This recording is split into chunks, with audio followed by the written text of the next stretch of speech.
All right, wonderful people, welcome back to this wonderful channel where we'll bring you back-to-back update and information as to the hot. In case you have not joined our social media handle, what are you waiting for? Kindly go ahead and subscribe, like, comment, share, and also remember to on your notification button so that whenever our news drop, you could be the first. We'll collect and let's go down to the news proper as to the hot. You don't share it for the obodo. As the matter they drop for my table now, so I go to bring them to you one by one. No, they afraid. Myself, I deal with you. All right, let's go down to that particular information. IPOB said the presence of the U.S. observers underscores the growing international concern over the manifestly unjust and political motivated trial being orchestrated against the leader of the indigenous people of Biafra.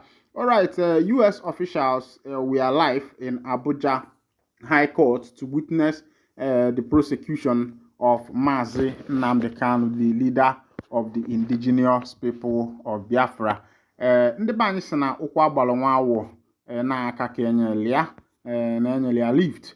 Alright, as the Nigerian government feels that they have to incarcerate Mazi Nnamdi and make him suffer for what he did not do, as it is, he has begun to gain a lot of international attention. And his last court appearance, the U.S. observers were there live to observe what was currently going on in the court and also to see how lopsided and porous the Nigeria judiciary system has become. The two officials from the United States government were present at the Federal High Court in Abuja on Tuesday, June 18, 2025, to observe the ongoing trial of the leader of the indigenous people of Biafra, Nnamdi. According to the organization, IPOB said the presence of the U.S. observers underscores the growing international concern over the manifestly unjust and politically motivated trial being orchestrated against the leader. In a press statement issued after the hearing and signed by Comrade Ima Powerful, Media and Publicity Secretary for IPOB, the organization describes the day's court proceedings as a shambolic display by the prosecution, claiming that its principal witness, codenamed PWDDD, crumbled under devastating cross-examination by the defense.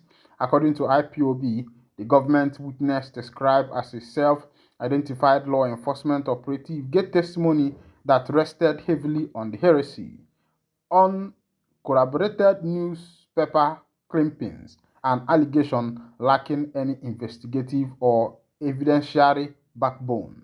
The group noted that the PWDDD relied on July 3, 2021 Vanguard newspaper's article claimed that Kanu had ordered someone to kill 2,000 people. He reportedly also alleged Kanu authorized the attack on the Owerri Correctional Facility, but admitted under cross-examination that he was neither present at the incident nor involved in any formal investigation of it.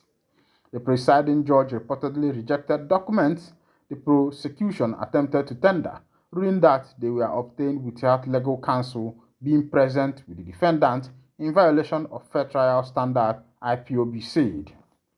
Among the exhibits submitted by the prosecution was a report from the National Broadcasting Commission (NBC), which IPOB noted simply stated that broadcasting transmitters require regulatory approval and that the equipment was intended for broadcasting. IPOB argued that such a statement is neither novel nor incriminating in any serious legal sense.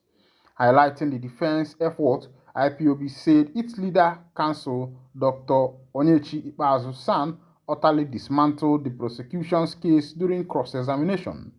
PWDDD allegedly admitted that no official report of his so-called investigation was filed in court and said it was in a drawer in his office.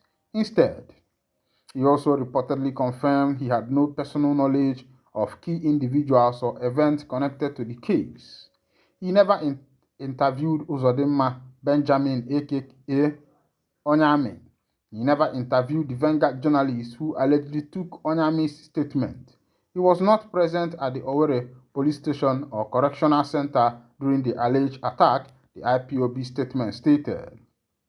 The witness also reportedly admitted to not interviewing anyone linked to the killing of a former presidential aide, Ahmed Gulak, and to receiving no witness information related to it. When questioned about his reliance on newspapers reports, IPOB claimed he shockingly affirmed that he believes everything he reads in newspaper, but contradicted himself by dismissing a similar allegation involving Sunday Igboho published in the same outlet. Under pressure from the defense, PWDDD was allegedly read aloud a portion of the Vanguard article which labeled Onyami's claim as mere allegations without proofs. According to IPOB, the witness gave evasive and incoherent answers throughout the section, prompting both the judge and the prosecution-led counsel chief Adegboyega Awomolo-San to intervene. The judge reportedly told the witness, "Answer the question put to you honestly without needless explanation and stop wasting my time." The witness replied that he would chastise himself without the need for the court to admonish him. Summing up the court events, IPOB stated, "Today's proceeding laid bare the comedy or error that has become the federal government case against Mazi Nnamdi Kanu." IPOB concluded the statement by renewing its call for the immediate and unconditional release of Mazi Nnamdi Kanu, insisting that this entire process is a political persecution anchored in illegality, impunity, and vengeance, not law. Sahara reporters earlier reported that the traditional ruler of Opi, Ancient Kingdom in Soko local government area, Enugu State, Eze Igwe Williams Enugu, had declared that President Bola Tinubu missed a historic opportunity to be national healing by failing to release Kanu on Democracy Day, June 12, 2025. The monarch, who is also Secretary General of the Conference of Nigeria Political Parties (CNPP), said Tinubu's failure to act was a missed opportunity to demonstrate statesmanship and empathy. All right, this is coming from the court. These were the proceedings from the court. Of course, you can see that these people don't have a case. They don't have a case. It's better for them to just close their mouth and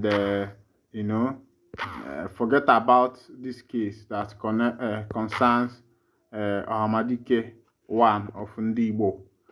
Because looking at the charade that is going on in the Nigerian judiciary, you will agree with me that these people don't actually have a case against Mazi Nnamdi Kanu. What they are doing is just to be keeping up politically, because they know that they have lost and they will continue to lose from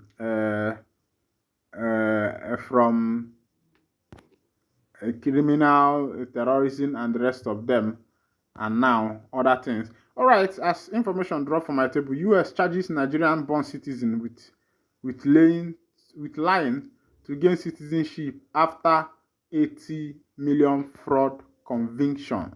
You don't shell it. 51 years old Nigerian man Omoyoma Christopher Okoro has been charged with neutralization fraud in the United States. According to the incident, published on Tuesday, June 17 by U.S. Citizenship and Immigration Service, Greenville, North Carolina, Okoro allegedly lied about his criminal history on his application to obtain U.S. citizenship. The statement said Okoro was previously convicted in an $80 million fraud case. U.S. Citizens and Immigration Service aided in the investigation that led to a federal grand jury indictment Wednesday charging Omoyoma Christopher Okoro, 51, a United States citizen born in Nigeria, with neutralization fraud, it noted. The statement noted that Okoro, a U.S. citizen born in Nigeria, was convicted in September 2024 of conspiracy to commit mail, wire, and bank fraud, as well as other counts of wire and mail fraud. He was sentenced to 100 months in prison and ordered to pay over $22 million in restitution. The indictment alleged that Okoro made knowingly and materially false statements under penalty of perjury on his naturalization application. He answered no to the question of whether he had ever committed a crime or offense for which he was not arrested. Despite being guilty of several crimes between 2008 and 2011, a statement partly read, Okoro answered no to the question, have you ever committed, assisted, or in committing or attempted to commit a crime of offense for which you were not arrested? Okoro took the oath of allegiance and neutralized a December 13, 2018 on September 19, 2024 following a jury trial in U.S. District Court for the Middle District of Pennsylvania. Okoro was convicted of conspiracy to commit mail, wire, and bank fraud. He was also convicted of 2 additional counts of wire fraud, 1 count of mail fraud, and 1 count of bank fraud. He was sentenced to imprisonment for 100 months and ordered to pay $22 million. Alright, this is where I'll be winding down the curtain. And if this is your first time of joining us, kindly go ahead and subscribe, like, and share. Thank you for listening. God bless you.